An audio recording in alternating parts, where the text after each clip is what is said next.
So good to see you all. Thank you.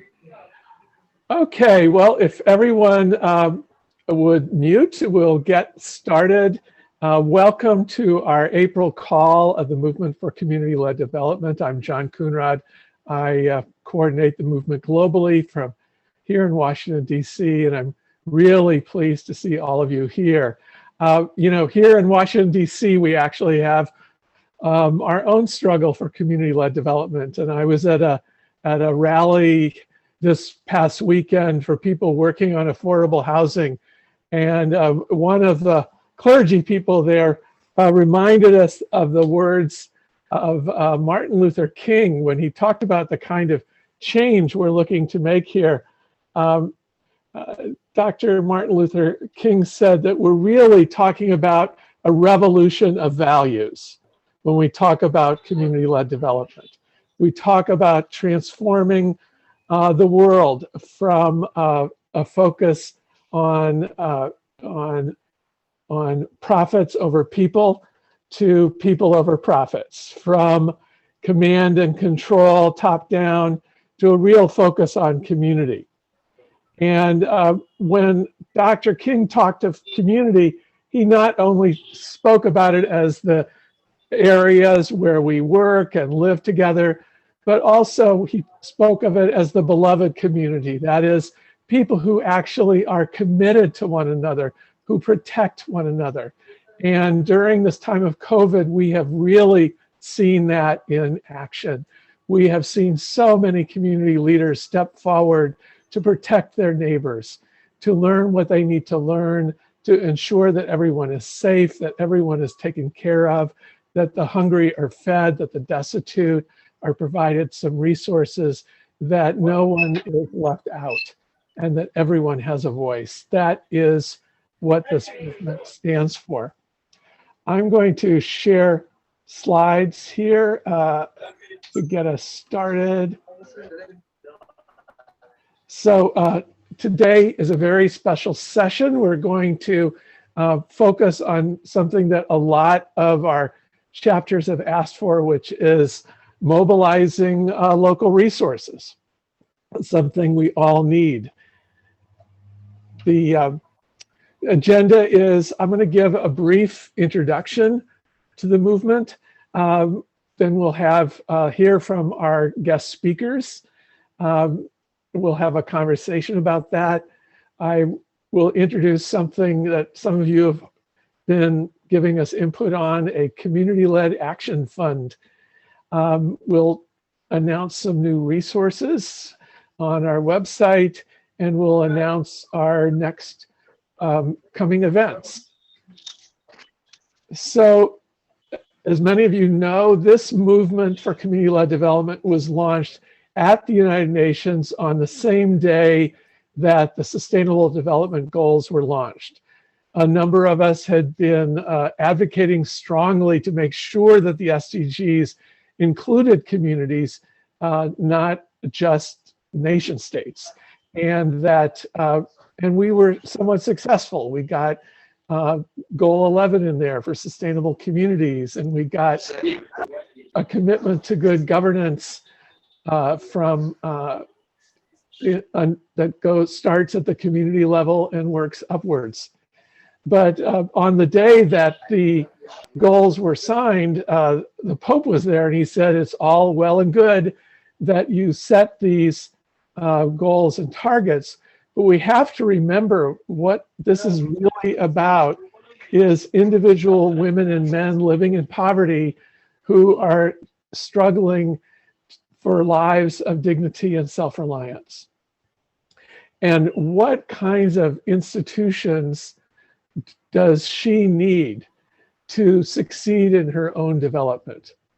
One thing that's for sure is she needs opportunities for her voice to be heard in the decisions that affect her life. And so those decisions must need to be made within walking distance of her. So communities and shifting power to local communities to succeed in their own development is what the movement is about. we set 5 goals. The first is voice and agency for women, youth, and marginalized groups. The second is to ensure that communities have adequate finance, at least a 20% share of public resources. That there's good local governance.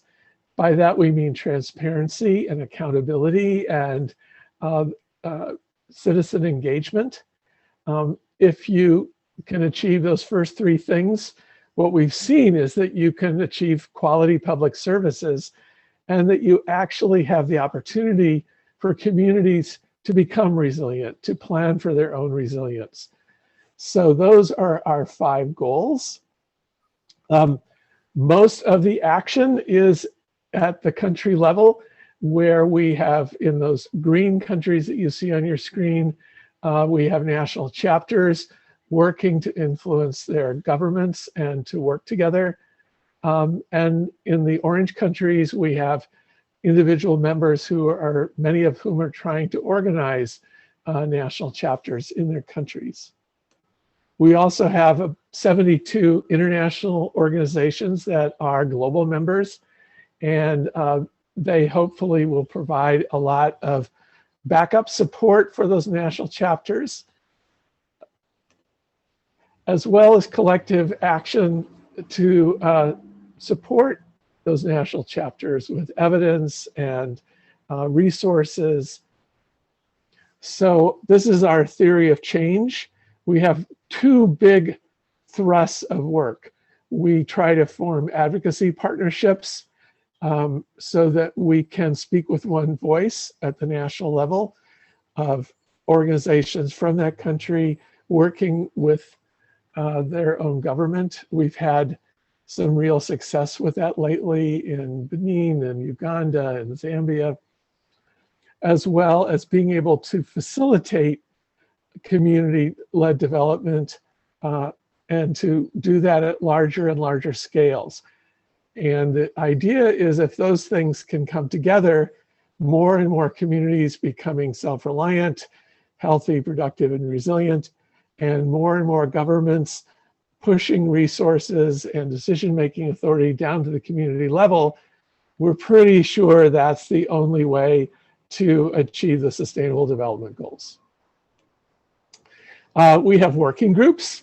We have a communications working group. We have a research evaluation working groups. We have a COVID-19 adaptation working group. We have a working group on the triple nexus of peace, humanitarian response, and development, and where they overlap. So we really want everybody to bring their leadership to this work, whether it's at the country level or globally. We need you. So with that, I'm going to stop. Oh, wait a minute. Nope, I'm going to show one more slide. Oh, too late. I already stopped sharing. Let me share it once more time. Location.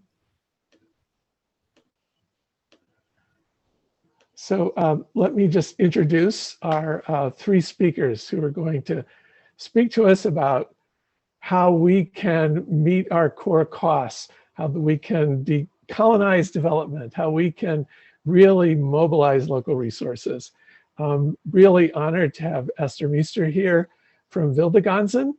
She is a coordinator of the Giving for Change Alliance based in the Netherlands. Eshban Kwesiga, who we'll hear from first, from the Global Fund for Community Foundations. He's based in Uganda. And Rachel Smith, who's the CEO of Global Giving in the UK. Global Giving has been one of our most active member organizations. We're delighted that all 3 of them will be able to speak with us. So I'm going to stop sharing and I'm going to introduce Eshban, who, if you will unmute yourself, and then a lot of us, you may want to actually click that thing for speaker view so that you can see Eshban. So Eshban, tell us about community philanthropy. This is a new topic for a lot of us. Thank you, John. Thank you for that introduction. Well, I want to start by saying that I grew up in communities that did not have access to government goods and services, but these very same communities also did not have access to the INGO interventions that many of us know about. So on one hand, they don't have access to government services. On the other hand, they don't have access to INGO interventions. So it created a situation where people, in a sense, literally had to turn to each other. And I think that for a lot of us in development, when we think about a situation where people don't have access to development of INGO interventions and the development community, and they also don't have access to government, what emerges is that we have an invisible, almost like an invisible sector that has emerged. But I use the word invisible loosely because I think that it's just invisible to us, the people that are working in traditional development. But to illustrate this point clearer, at the point that I'm trying to make, that in many places in the world, people are turning to each other. I would like to use a story. I'd like to tell a story that happened in Botswana in the 1980s. In the 1980s, Botswana wanted to build a university, but the government did not have money for it. There were no serious private sector players to make that kind of investment. So what happened is that the communities went around asking everybody to contribute a cow, chicken, and grain. And in the end, all these combined resources, really cows, chicken, and grain, is how the Botswana University of Agriculture was built. Now, for many people in development, this story might sound crazy because I grew up in, or I got introduced to development from the context of it's either government or the big philanthropy, big foundations that fund projects of that nature. And in Botswana, we have an example of a university that exists to this day. Actually, if you go there, or if you look it up on the internet, you'll see that they have a statue of a man with a hat and a cow, because the point is not to forget the story of how that university was built. And I think that stories like this really represent what community philanthropy is about. But unfortunately, we don't tell, or they happen more often than they are told. So when we talk about how do local community philanthropy, or how do community-based organizations fundraise, the thing for me here is to think about resources beyond money. And I think that for many of these communities, they have figured out, for many community foundations, they have figured out ways to bypass money as the primary medium of exchange. So you have people that contribute in kind. And again, I have to emphasize that when we tell these stories, it sounds like an isolated event, but you have more and more of these stories happening across the world. In Latin America, in Africa, in Asia, you have many people within communities that combine their resources. And when we say resources, we don't only mean money, we mean the assets that they have available to them. And these resources are combined or are collected as a result of trust that exists in that community. Not a profit and loss statement that funders or that organizations might get to show to a funder. Yeah. So in a nutshell, I think to introduce community philanthropy and community foundations, like you said, it's really this ecosystem that thrives on social capital and the network of friends and allies who believe in what you're doing and who trust you to deliver on the promise that has been made. So in many ways, all these individuals, organizations, groups, some of them not even registered, are doing incredible things to tackle some of today's biggest development challenges. Wonderful, Eshban. So what is your role? What's the role of the Global Fund and community foundations in promoting this concept and supporting it to be successful? So one of the things that the Global Fund for Community Foundations has been doing is to tell this story and to shape and to build narratives on community philanthropy and to take that into what we call mainstream development. And again, I also use those terms loosely to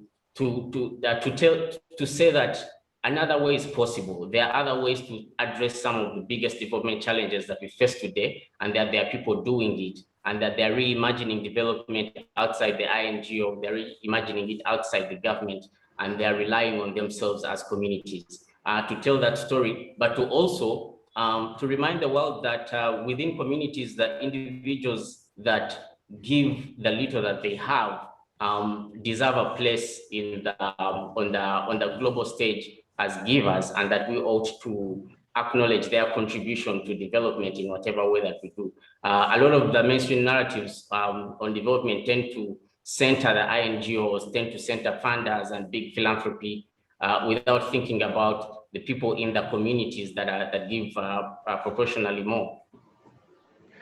And the community foundations that you know and have worked with, in addition to resources that are right in the community, do they typically reach out to their own contacts, their own diaspora, if it were, people who've maybe moved to the big city and have some resources? Is that also a resource through community philanthropy? Or, you know, typically, what are the different pathways that community foundations generate their resources? Well, the network of individuals in the diaspora is definitely one of them. But I think that there's other groups that are rarely mentioned, rarely centered, rarely surfaced. And like I said, a lot of community foundations really rely on trust and social capital, Right. the network of friends and allies that they have. Some of them, yes, exist in the diaspora, but some of them are also their next door neighbors. Right. Very good. Okay, well, let me then turn to Esther, who her group, well, she'll explain what her group does, but they provide some real capacity development in this field. Esther, over to you. Thank you, John. I've prepared some slides. I'll also share my screen. And hello, everyone. Good morning, afternoon, evening. And do you want to tell your computer to do it full screen? Yeah, I clicked this, but it needs a few seconds, I think, to do the. Yeah, here it comes. There we are. Thank you. I work for a Dutch foundation, Wilde Ganzen Foundation. We've existed for more than 60 years. Supporting community initiatives, small-scale community initiatives with funding, resources, expertise, etc. A couple of years ago, we initiated the Change the Game Academy, which I will share more about. And that has been the result of a longer process where we started to ask ourselves some difficult questions. And that was around 15 years ago under the leadership of Robert Wiggers, who's also on this call, who's worked in this sector much longer than I have, and who has seen over the years really bad examples of what happens when donors need to withdraw from a country because of changing priorities of their back donors or whatever the reason is, and leaving behind partners that have become dependent on them. And that is something that has happened repeatedly and that Robert has seen happening repeatedly. And we asked ourselves, if we only continue funding projects that are done by communities, so maybe in the less favorable case, it's a project done for the community, but preferably with or at the best example driven by the community. But if we only continue to do that and maybe provide a little bit of capacity strengthening, what will be the result in the end? So that's the process that started. We recognize the dependency of many southern organizations on foreign funding and all the challenges associated with that. How difficult it is to access foreign funding for smaller organizations, but also how that imparts their ability to define their own priorities, make their own decisions, etc. but also recognizing that, as Eshban has been saying, giving is something that is practiced around the globe, and it's done everywhere. It's not something that's only for the wealthy people, but it's there's so many traditional ways of solidarity, models, giving, religious giving, etc. And also recognizing that in emerging economies, there are also new opportunities for domestic resource mobilization. We are a Dutch foundation, as I said, and we have a large number of private donors in the Netherlands. It really is the vast majority of our income. So fundraising is always fundraising in the community is part of our DNA, so to say. So all that combined led us to start promoting, encouraging domestic resource mobilization. And long story short, we started with a matched funding model in 3 countries, emerging economies, India, Kenya, and Brazil. And gradually, based on the experiences there, we developed Change the Game Academy together with the partners that we worked with from India, Kenya, and Brazil, which is capacity strengthening program on domestic resource mobilization. And I'd like to highlight 2 lessons that we learned along the way. When we started, we thought that it would be much easier to raise resources from middle class, emerging local businesses, etc. And that it would be harder to raise resources in rural areas and communities, etc. But it proved to be the other way around, because it's much easier to motivate people who care about the project, who are close to the project, who close to the organizations to contribute. And Eshban has already highlighted every community has assets, and it doesn't always have to be money, what people can contribute. But people that are a bit further away, it takes much more time to build that relationship. And we've learned that domestic resource mobilization brings a lot of changes, and really much more than financial sustainability. So highlighting that, it's ownership, of course. If you raise your own resources, you can determine how it is spent, what you want to do, what is needed, what is a top priority for the community. You engage the community, so community is really involved in what you're trying to achieve, but you also need to be accountable.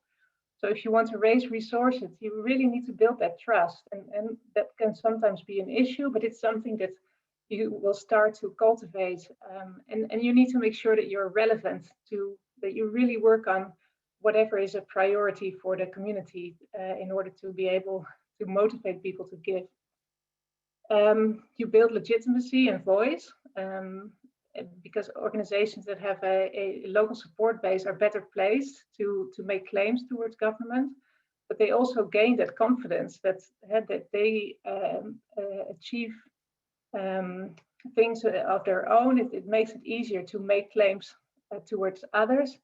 And they really, when they pool their resources together, they harness their collective power. And that's really important. It also enables them better to make those claims to power holders.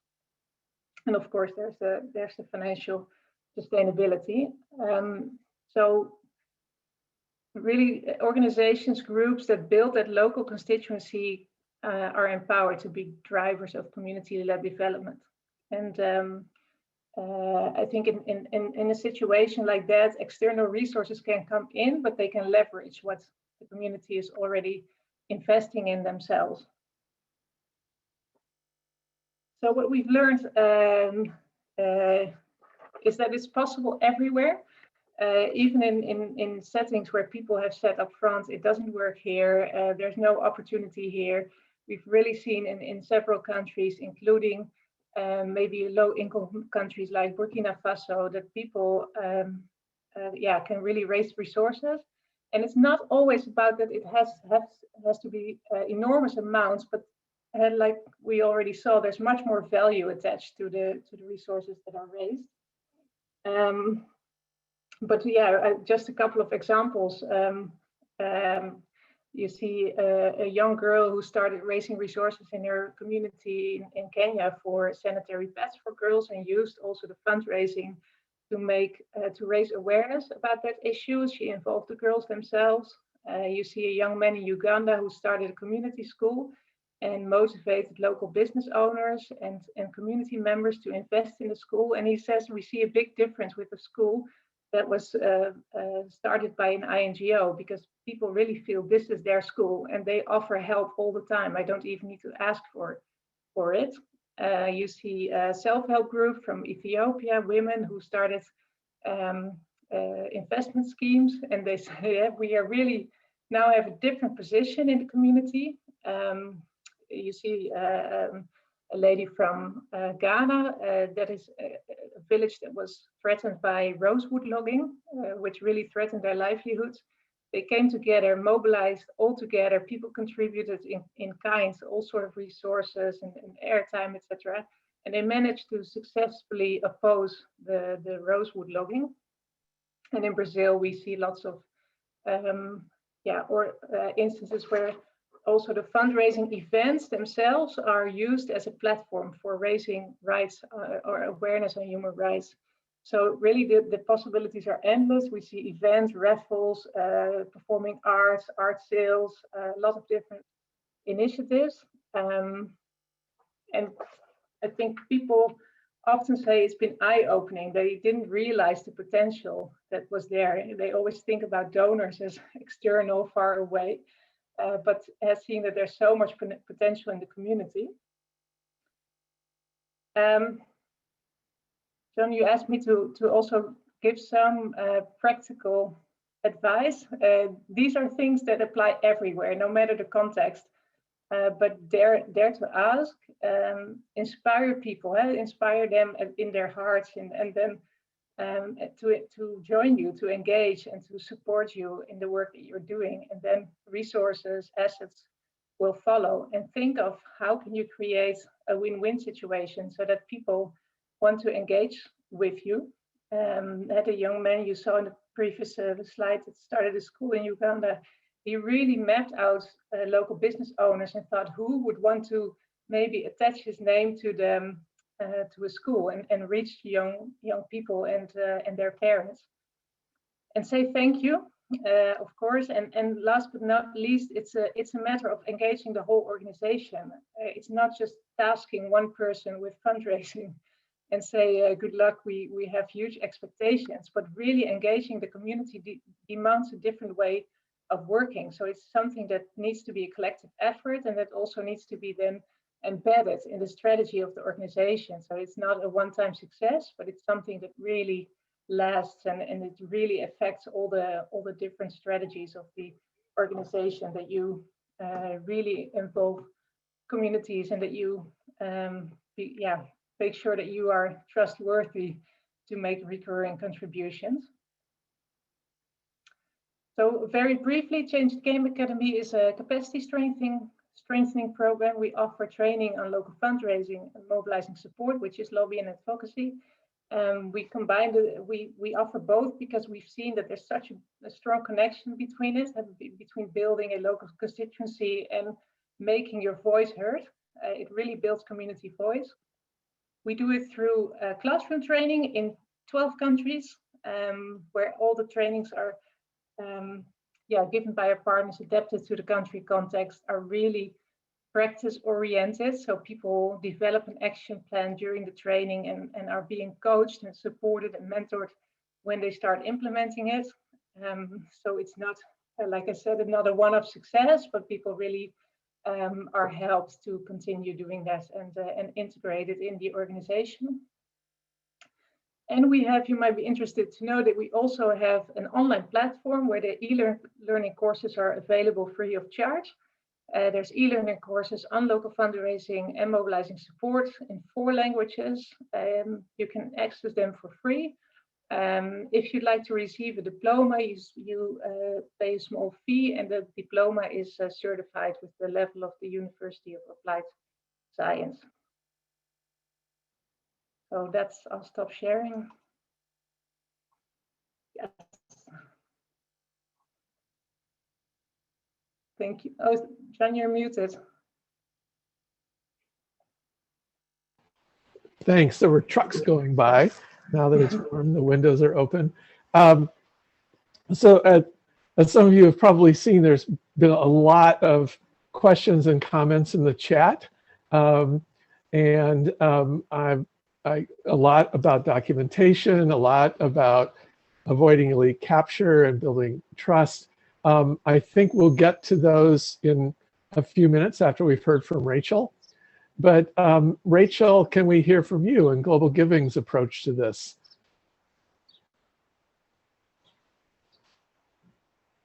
And you're muted, Rachel. No, you're not. Good. Getting the slides shared. So thank you for inviting me here today, John, and to the group for taking the time to listen and to have this dialogue. So I come to you today from Global Giving, and I'll share a little bit about what we do at Global Giving in a moment. But really the messages I want to share today are about how, through leading your own resource mobilization and really feeling that it is owned by yourself, that it gives a sense of empowerment, self-determination, and that it is indeed possible. So I hope I'll be able to share that through my short conversation. So an introduction to me, I'm the co-chief executive in the UK of Global Giving and work with our global team to deliver programs that support organizations around the world. So what we are about is we're a non-profit organization that works with others to support other non-profit organizations. And we do that through having built a technology solution. So on the face of it, if you go to globalgiving.org, it looks like a website, a place where there are many initiatives that are showcasing their work. And that's very true. But underneath all of that is really the fact that Global Giving is about creating connection and creating trust and giving space to people to both share the work they're doing and the importance of that work and the impact it's creating, but also for people to contribute and to share. And that could be, within the communities in which work is taking place, or indeed a global community or a global network. And you may have seen, if you've been to Global Giving before, that this is one of the places and a way, if you like, of documenting the impact that a particular initiative has. So when Global Giving started, there was a recognition that actually for organizations that are smaller or unbranded or not well known in that traditional kind of larger INGO space, is that it's actually quite difficult to be able to raise up what you do in a sort of visual way, and to have an equal and level playing field or space from which you can talk about the impact of your work. So Global Giving really started from that place of how can we use technology, and particularly the internet, to create this space that allows for anyone, anywhere to share an idea, to share an initiative, to share the impact, and to start to build and create networks that can support that work as well. So this is what one individual project page looks like, and a place that can be updated and kept fresh all the time. And our mission really is about accelerating community-led change. So John mentioned that Global Giving has been a long-time advocate and partner of the movement for community-led development. And it's really because, like, deep in our heart and in our mission is that place of wanting to step back and not be an organization that's dictating the future and the way that development should happen, or that a social change initiative should take place, but we step back and provide instead a space to facilitate resources, both ideas and money. And we are probably more leaning towards the kind of asset of money in Global Giving, because that's the sort of currency in which we can transact. And we have built many systems that allow us to gather resources, money, and disperse those funds around the world, working with at any one time, in the thousands of organizations and across 170 plus countries. But we really want to make sure that we ourselves are a community-led initiative, a program.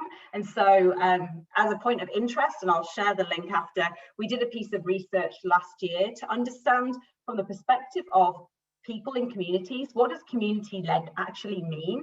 And how can, therefore, those that are seeking to support communities adapt and evolve their practices to ensure that they are genuinely, truly community-led. So I think we are also, as an organisation that aggregates funding, gives out grants as well, so we are a grant-making organisation too, that we are genuinely reflecting on whether our model of working actually allows us to be truly community-led. So we're on a journey as well to make sure that global giving is like that. And we believe that the processes and the system we've put and the tools that we've created and that we continue to evolve help to shift power, help to put power in the hands of organisations that are seeking to raise resources. So these are some of the principles that underline how we design the different initiatives that we run at Global Giving. One is that we really value the opportunity for organisations and people leading them to have flexibility and to have a way of being able to demonstrate what they need and allow there to be adaptation within that. So counter to traditional kind of proposal-based fundraising, where you have to know upfront what you're going to do, you have to document how you're moving towards those results, and you spend the money accordingly. We wanted to design Global Giving as a way to give people the opportunity to share the idea they have now, but also keep updating what's working, what's not working, how are we adapting, and through that actually create dialogue and trust with those that are interested in the work. And relationships and networks completely underpin the success of an organisation when they join the Global Giving community. So it's really about, as others have said, you know, identifying those that already know about your work, believe in it, are able to demonstrate through the power of contribution of whatever kind, whether it's, you know, sharing a positive story or contributing financially, to start to build up a picture of those that support the organisation and what they're getting out of it, and through that actually start to develop even greater networks. So I could have written here that Global Giving is about new donors, but actually it's really about relationships and networks. And so through the Global Giving platform and tools, that is part of what we are trying to help people to achieve. And sustainability and ownership, I mean, really this is key, because, you know, we are a US-based organisation predominantly, and a lot of our you know, our team is based there, but really we're trying to shift away from being kind of, you know, too influential in where the money comes from, in order that those that are leading the work can start to build up their own networks, their own relationships, and that then leads to more ownership and sustainability. It's about more than money. Sharing on the practical side what this might mean for your organisation, or perhaps organisations that you are connected with that might find this a useful approach. So, as many will say with fundraising, it takes time, it takes effort, and it takes persistence. But it's also more about knowledge and skills raising as much as it is about fundraising in a way. So the way that we invite organisations to join Global Giving's community is through what we call an accelerator programme. And it's a supported training, virtual training process, and also a community, a cohort that come together and learn about raising funds online from individuals, and the sorts of tools and tactics you can use to do that. And we have designed a fundraising challenge that organisations join. They raise funds during a set period of time, share learning with their colleagues in the cohort, and start to actually build up that network. And once organisations come through that process, they join the Global Giving community permanently, and that then gives up more opportunity to do some of what we've discussed. So building trust, having a long-term relationship with people that want to support the work that you do. So I'll leave it on a couple of examples. So Bridge for Hope, an Armenian organisation, joined our accelerator programme a year ago and raised, let me see, They raised over £7,000 from over 100 people within a few weeks. And for them, it was an opportunity to actually both look inward and look outward. So work together as a group of people to understand their network and then work outwardly to develop those relationships further and sort of demonstrate that there is trust within their work, as well as obviously raising funds. And then this organization in Panama, an organization that really felt that they benefited not just from the opportunity to raise funding, but also the opportunity to build skills and to really think about what it takes to generate these networks and to build for long-term sustainable funding. I thought I'd add this right at the end, just in case you're interested, but I haven't got loads of information in this slide deck that I'm presenting now about joining, but it is possible to join if you're a non-profit, a registered not-for-profit NGO or charity. And so you'll be able to see some more details about that in the slides that John will share afterwards. But thank you for listening, and I look forward now to further discussion. So John, back to you, and I will stop sharing my screen. Wonderful, thank you. So as we saw, there's a lot of questions, comments appearing in the list, and Anne, I know you've been reading them. You had suggested maybe I call on Dr. Rebecca to share her success in this area. Dr. Rebecca, do you want to share your story of mobilizing local resources? Yes, there is one community that we work, orphan and vulnerable group. So we created carers forum, and this carers forum, there are teachers, there are representative of the district head, they are representative of rich people, and even the children are among the carers forum, so that they will come and talk to us. And there are all sorts of people. And from the word go, we told them that yes, we have been sponsored by USAID. They subgranted the grant to us, but it will not sustain this work. We are here only for 2 years, and if we go, the people will sustain it. So, and we said the money that USAID is giving us is not much. We will only support 1,000 orphans, but if they can give, then we can support a lot of orphans. After the 2 years, we supported 7,500 orphans. They gave us land, and we farm. Instead of buying food to distribute to the widows, to the orphans have very big land to farm for themselves. And the community have store where they donated food and a lot of things. And then the local government raised over 2 million naira for us. And we said, no, we are not going with the money. It is the organization money. So we are going to spend it on sponsor the children, taking them to hospital and all this. So, and then the goats that we started it, send a goat. So we bought 2 goats, but after, if the goats give birth to 2 goats, then you are going to support another orphan with it. And some have a lot of goats, build houses, continue with their sponsorship. So if we mobilize the community, telling them that we are here just temporary, we are not permanent, then they will support.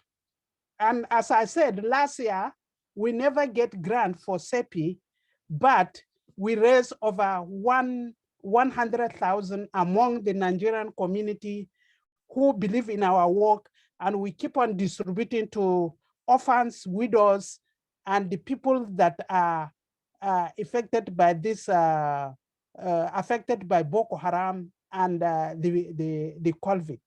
Thank you.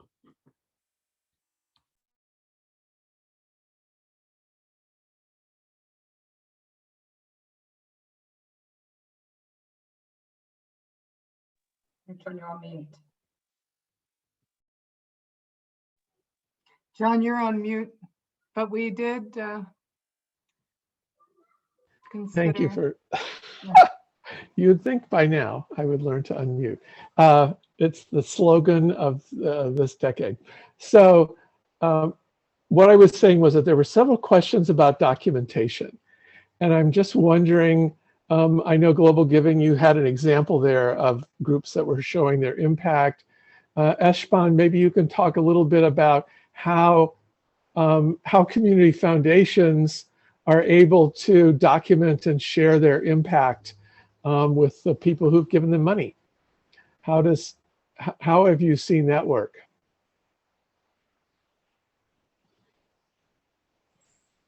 Eshban? Yeah, good. Yeah, so I'd like to say a bit about some of the examples that I've seen here in Uganda on documentation. The thing is to start where you are. I think that for a lot of us, emails, written documents, other documentation mediums that we think about first that are most accessible to us. But for some communities, it could be a simple thing as a community meeting, or what here in Uganda we call barazas, which are meetings in the compound, right, to just talk about the work that the community does. So documentation, while in many cases, or in many development organizations, there's a written or video recording of the work that has been done. But word of mouth is also an acceptable form of documentation. And I think that it's part of what I've seen in, it's one of the simplest forms of documentation that I've seen in communities, just being able to talk about the work, communities being able to talk about the work that they are doing. Yeah. Seeing is believing when you're living in your own community and you can see the impact. I've been told by some local governments that really helps with tax collections as well. When the government can show right in their own community where the tax money went, people are more willing to pay their taxes. So word of mouth, emails, documents, videos, anything Rachel or Esther you'd like to add about showing impact, sharing impact? I think just from my experience of witnessing ways in which, and we have the luxury of seeing a lot of feedback from people that donate as to how they interact with documentation for the, on the largest kind of definition of that word, is that it's really about the story. It's really about stories, so real life, real people. What's really happening, kind of the good and the bad. And there is a tendency, I think, in traditional development fundraising to always lean towards what's gone well and what should be kind of lifted up as the success. But I think actually oftentimes if the individuals contributing understand the challenges and the fact there's learning that's happening, that actually that can be as powerful a powerful story to tell. But in terms of like mode, obviously visual helps. So photographs and videos are always really popular types of medium to share. But written is also fine, and I think having discussions as well. There's a lot that happens behind the scenes, I think, of a global giving campaign that you don't see on the website. And actually a lot of what we hear from organizations that are successful in their fundraising is that they have phone calls. They build their relationships through meeting for coffees with people. They knock on the door of a friend they haven't spoken to for a long time. So to kind of echo what Eshban's saying, it goes beyond just having a kind of fixed artifact and more about the types of relationships that you can build. That's great. Thanks. Esther, anything from you on this? You know, I think a lot has been said. It's very important point to be open, transparent. It's a way of building trust with the people that support your work. Yeah, so also it's an important aspect of the trainings, and also on the platform you can find on the Change the Game Academy platform tools about how to do that. So I agree, it's very important. You know, I was really struck, Esther, by one of your slides on the well, a couple of your slides. One was that to start with the people who are closest to you, that as opposed to, you know, people thought, well, we'll go to the middle class businesses, but then it turns out the relationships that you have closest are the ones. The other thing I learned in my own fundraising is that don't wait. You know, the person who's most likely to give you money today is probably the person who gave you money last week. You don't need to wait a year before asking person. So the comment of dare to ask is really, really important. Just ask. Another question that several people mentioned was this challenge of elite capture. Now, of course, as you showed in your slide, only 1% of ODA is making it to grassroots organizations. So in a sense, nearly all the money has already been elite captured before it ever gets there. But in terms of grassroots money and community money and that trust that has to be there, how do community foundations really demonstrate their trustworthiness, that the money is really reaching and being used by the community priorities, not by other priorities? So how do community foundations avoid their own level of elite capture? Anyone can answer. Well, I don't think I have an answer, but I think it's a very important point that you are making. Also, if you're empowering a community to raise resources and make their own decisions and take ownership of their own change process, it could be that it benefits the majority, and that there's always had a geographic community is not homogeneous, or everyone has the same ideas and interests.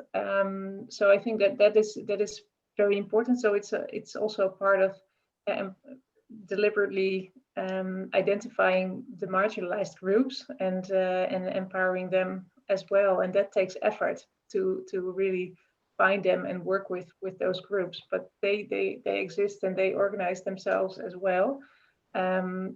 But for us, that's also a learning journey on how do we do that, and how do we also strengthen the ties and the social capital between majorities and minorities. Right.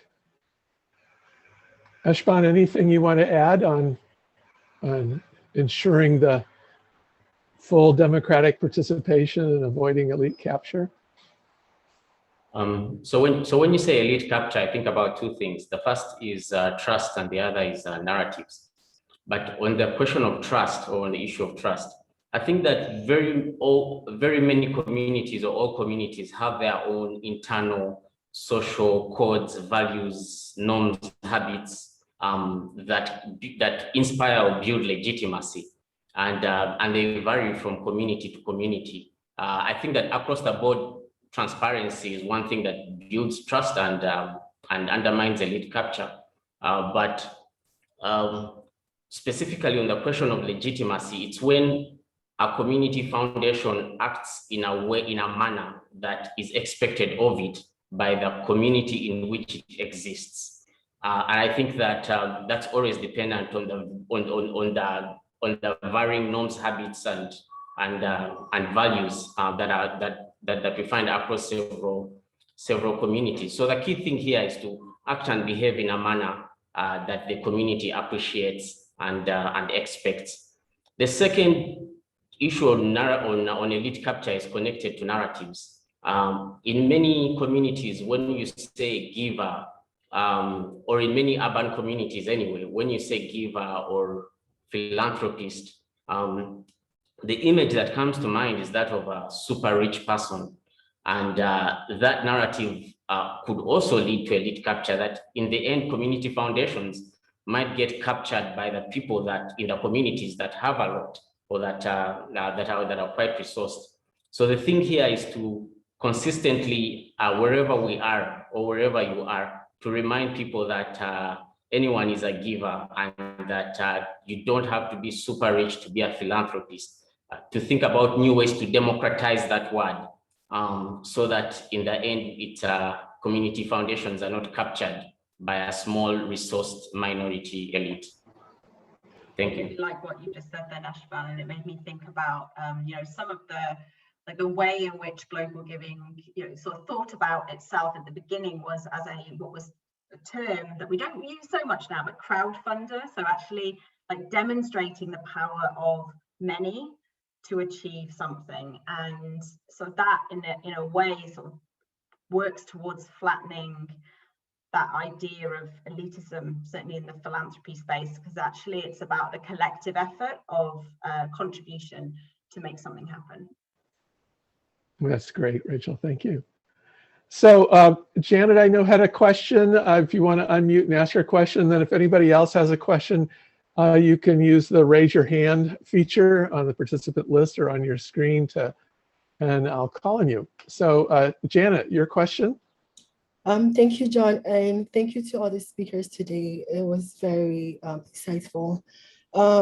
So a while ago, I had a conversation with a group of cohorts from Lead for Ghana, and they mentioned that one of the problems that they face in their interventions is that after they perform needs assessments with the community members and they come up with the projects that they want to implement, now, when it comes down to getting members of the community to contribute any form of resources to the project, it becomes very hard, even in kind ones. So they mentioned an example of building a school library for one of the schools in their communities. And they actually landed on this project with the teachers and the headmaster himself. But when it came down to the teachers contributing their time to the project, they were very reluctant and it became very hard. So I guess my question is, when you have a situation like this, you have young people who are willing to work and they have a project that the community members want, but then you have nobody willing to provide any kind of resource to it. How do you work around such a situation? Great question, Janet. When people get stuck and they can't seem to generate the resources that they need, how do they break out of that box? Anybody want to contribute?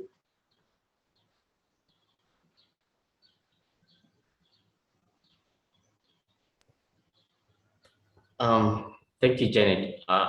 First to say that I don't have a clear answer to that question, but I'd like to say that from some of what we have seen is that everywhere development happens or everywhere a project succeeds, it succeeds as a result of unique social forces that exist in that specific community. And sometimes those social forces are so unique that they are down to a specific village. And the mistake of development sometimes is to take that successful project in one village in Ghana and to try to transplant it and to make it work in a village in Uganda. So what I would like to say there is that sometimes when we think about projects, we tend to design them in a manner that mirrors other existing projects because we are inspired by what we know. And I'm also so to answer your question specifically is to say that do not be afraid to try something that's way outside the norm. Like it need not be a teacher to manage or to man that library. You might need to look within your own community to look at what specific social forces in that community would support such a project to thrive. So sometimes it's not the traditional players that have to assume these roles, it's the untraditional players. I don't know if that makes any sense. Like I said, it's only happening. I think that's a beautiful response because it makes so much sense. People, you can never ask the person that you think is obligated to do it. You really have to create an opening for anyone to step forward who has the passion and the commitment and the vision. So that's very good. So we've got hands raised. Deanna's was first, and then Dan, and then back to Rebecca. Deanna? Yeah, thank you, John. So this is Diana from Mexico. Thank you for the presentations. And I just, while I was listening to all the things that you shared, something that I was wondering if you have some ideas of what kind of projects you have, like what kind of projects are like the most popular, like the topics, because of course everything is based on community priorities, but which ones are the ones that call the attention the most? Because other thing that I was thinking is that while we're working in the Hunger Project Mexico towards in our path to self-reliance in the communities that to whom we work with, is that it's harder to find some funding. Maybe it's traditional funding, but I think this is also happens with this kind of funding.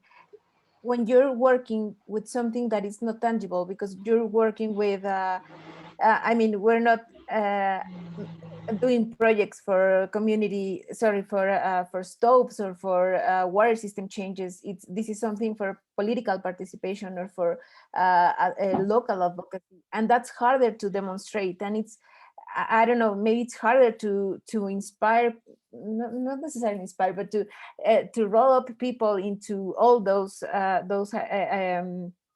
projects, while there are some other initiatives where you can see that something is tangible, something that happened, that it's tangible. So do you have any experiences on that, or any comments, any thoughts? Maybe it's also a way to start thinking in a different way to inspire in this kind of funding. Thank you. Anyone want to respond to Deanna?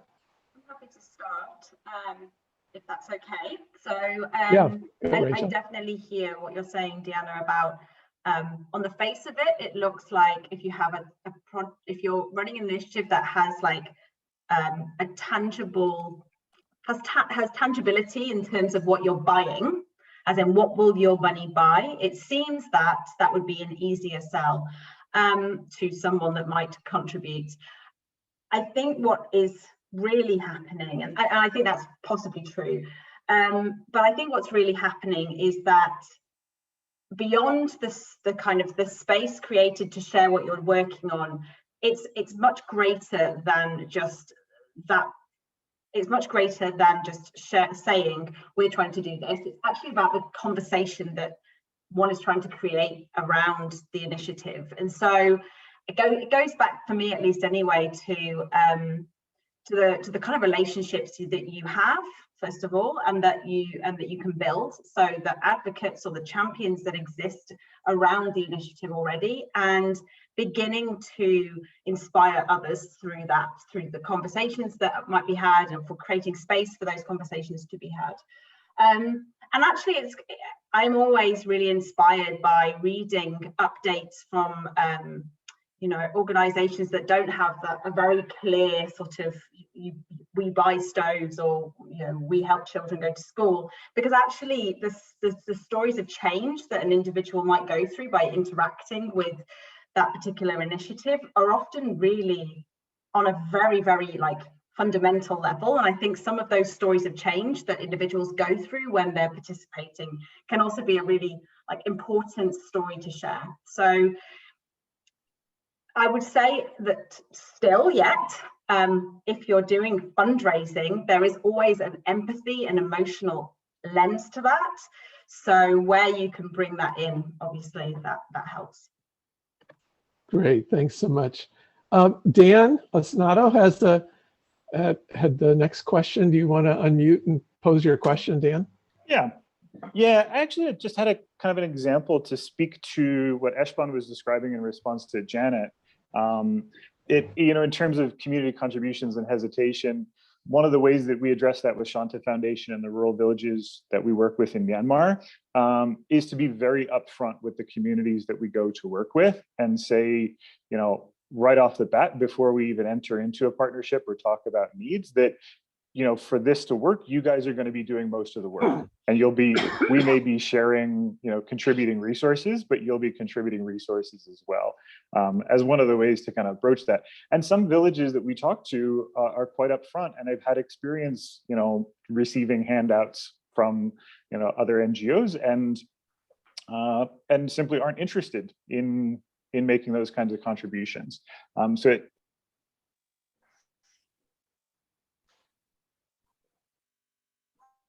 Dan, you just muted yourself. You're on mute, Dan.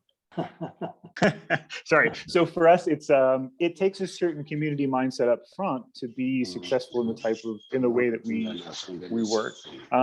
In practical terms, in terms of the library specifically, we actually had this last year when villages were the teachers in the schools had actually been responsible for managing the libraries, and with COVID shutting down the schools, all the teachers left to go home to their home villages to stay supported by family while they were out of work.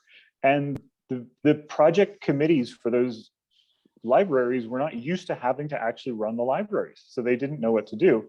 And it actually turned out to be the teenagers who were out of school as well, who wanted something to do and get away from the house for a little while, who started volunteering and taking up the management of the loaning out of books and finding a new way of doing it. So that's that adaptation that Eshban was talking about, I think. Great, thanks so much, Dan. Jeffrey, you had your hand up. Yeah, thank you. This is very, very interesting discussion. I had some of my students go out and ask about remittances, and this could be a great source of local funding. And I found out that after one of my students interviewed 38 Ethiopian immigrants, I found out about a third were contributing to community projects on an ad hoc basis in their community projects, building businesses and the like. So our thought would be if we could organize committees there for the remittance receivers, that some more of this money could be channeled into community projects. So this is given that there's so much more money in remittances than all the aid put together, and those sending to come from a particular village, there's a commitment to that village. So that could be a strategy for understanding better and trying to mobilize a little bit and channel that a little bit better. Also, the savings groups themselves many times launch community projects, and they're using their own resources for doing this, and that's something that could also be documented and encouraged. Very low cost, and it's all local resources, and it might help out. Very great, thank you. And Dr. Rebecca, you had your hand up again. Did you have something else you wanted to add? So I just want to answer my sister. Some of the projects that people will be interested about, some may not be building or library or all this. Usually people would like to contribute to what will affect individual human being that will touch their life. And maybe library, not everybody will like to go in the community. And one, secondly, if you want to involve in building, you have to participate and mobilize some volunteers you involved with your hand dirty. I remember when building to for some widows, Christian Aids gave SEPI money to build 40 houses, but we end up building 52. Why? Because we involved the community. We said, okay, these people, they come to help your widows and some that came back from Boko Haram. We said, we are here to help. We are not relative, we are not everybody, but we empathize. So we want you to contribute. And some brought sand, some be carpenter, some they participated. And those who are homeless, or double orphan, 13 and 14, they were sleeping in market, or widows who have 9 children. We said, okay, we will do it ourselves. So we brought our own volunteer and we participated in making the mold block to do it. When the community saw us, they said, these people are not from our community, but they are helping our people. So they involved in it. So if people see you participating, they too, they will participate. But my experience of 30 years in this humanitarian is what affect people directly. Food, sickness, vulnerability, and all these individual. But building for a community, maybe it will not impact them so much to build such. Very good. Thank you, Doctor. Okay, so Lauren, I see your hand from the Philippines. Lauren, do you want to raise a question? Hello. Hello, good to see you again. Yes. It's nice to see you all. You see, here in the Philippines, we were able to organize a group of stakeholders. So we have recently launched the health programs in focus promoting accessibility rights. So it's about the health, education, livelihood, person-centered disability support services. We had been into convergence partnership since 2018, but you see, it's really very hard to lobby for funding support with the government sector. That's why because there are, you see, there are political issues involved. So the grassroots participation, we need to involve other stakeholders in order to make the project work. So we have medical missions, and we are trying to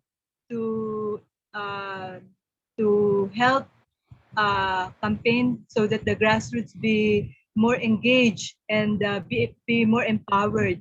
We had been doing a community-led development approach, and we somehow, it's nice that we somehow learned we realized that we are doing community-led development approach since the beginning of 2014. And this is some sort of continuation with regards to what the previous speaker said, that we need to have something that touches people's lives. Very good, Lauren. That's so true. Yes, another thing is we are really stuck with regards to really getting funding assistance, but we are we are now tapping. We are trying to to mobilize resources. So partnerships. Thank you. Thanks, Lauren.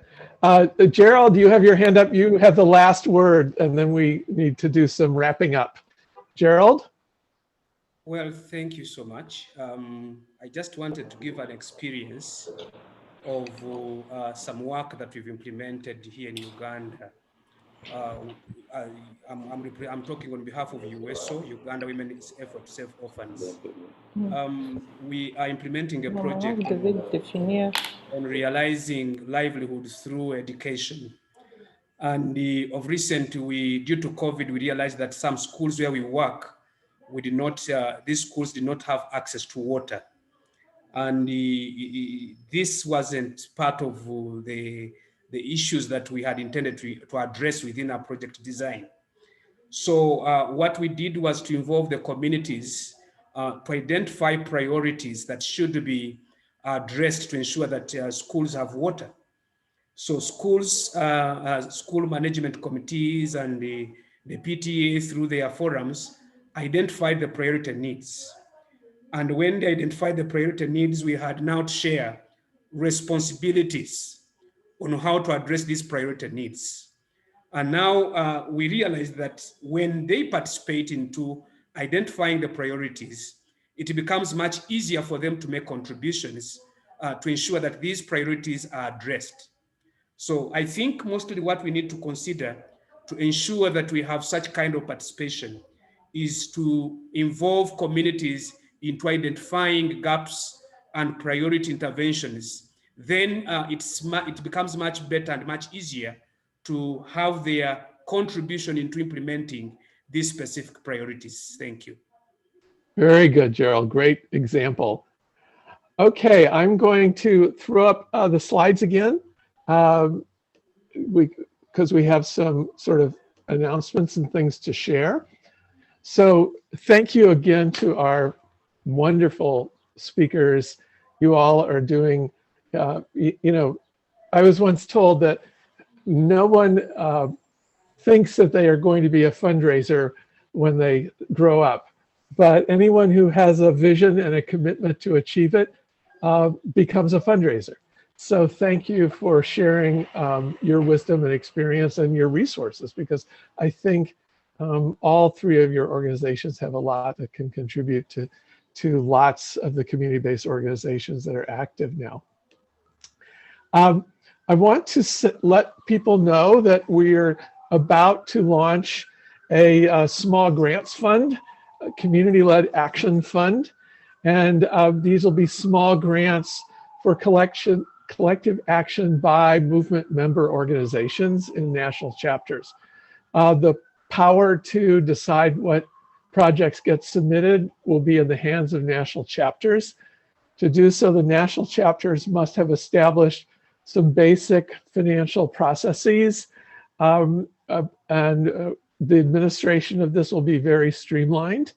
More details will be going out to the chapter chairs in the next few weeks, but we think this will be a first step, and we're hoping that many of our INGO members will contribute money into this fund so that we can really start to have our own pool fund for collective action. We have a new resource on our database.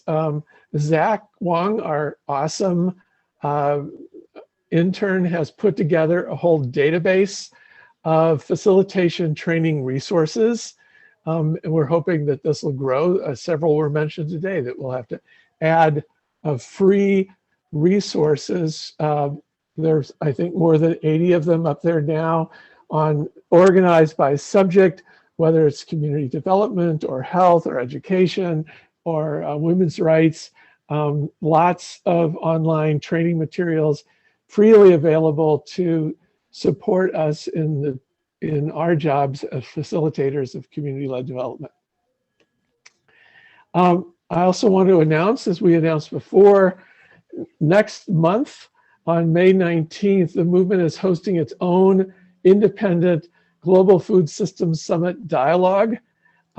We're looking for people who want to help make this happen.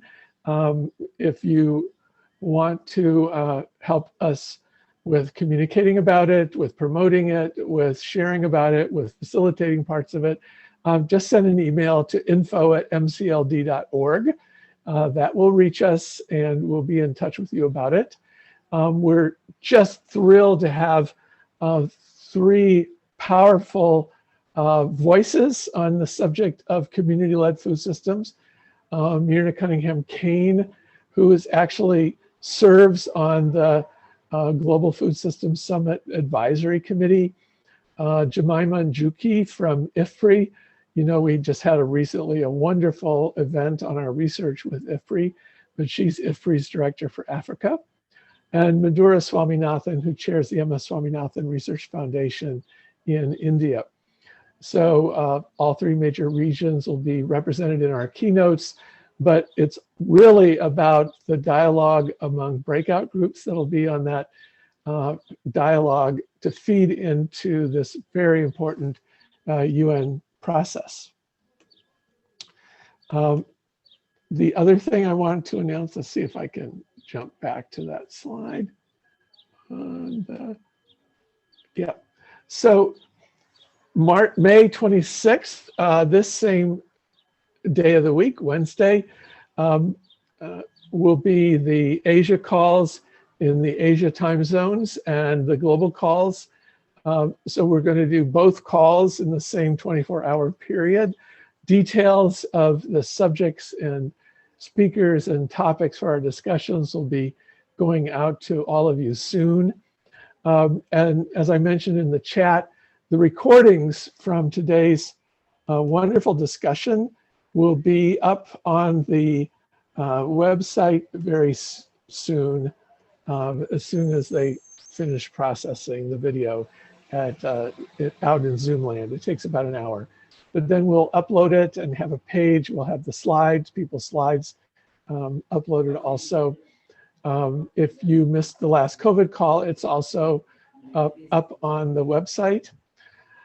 So I want to just thank again our speakers and all of you for just the heroic work you are doing to mobilize people power and human power to realize our vision of a world where every voice is heard, where every person has the opportunity to speak their truth, to, as Martin Luther King said, this creation of the beloved community requires a qualitative change in our souls to produce a quantitative change in our lives. So with that, anybody who wants to unmute and say goodbye will complete the call. Thank you all again for being part of this important movement. See you next time. Thanks. Bye-bye. Thank you. Bye-bye. Thanks very much. Thank you. Thank you everyone. so Bye, much. everybody. Thank you. Great to Bye-bye. see everybody. Thank you very much, Dr. Don. Thank you very much. Honored to hear be your part of voice. it. Thank you. Thank you. you. Bye-bye. Take care. Bye. Thank you all.